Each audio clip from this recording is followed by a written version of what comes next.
সবাইকে শুভরাত্রি। আমি এখন দাঁড়িয়ে আছি কালিয়া বারুইপাড়া ফেরিঘাটে।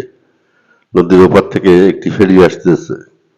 ওপারের জায়গাটার নাম হচ্ছে কাঞ্চনপুর, আর এই নদীটার নাম হচ্ছে নবগঙ্গা। আজকে আপনারা দেখবেন কিভাবে ফেরি পারাপার হয়, ফেরি থেকে গাড়ি কিভাবে নামে। চলুন দেখি, অনেকেই হয়তো ফেরি দেখেননি।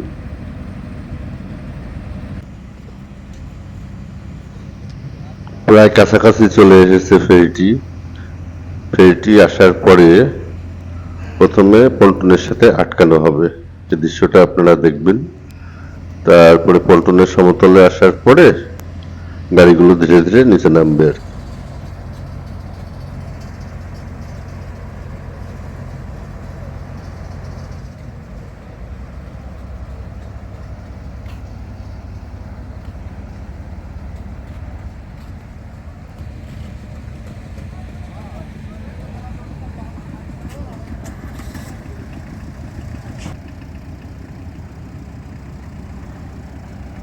এখন একটি গোল লোহার থামের মতো জিনিস দেখবেন, এখানেই ফেরি আটকে দেওয়া হবে। দুই পাশে দুইটি শক্ত লোহার তার দিয়ে ফেরি আটকে দেওয়া হয়।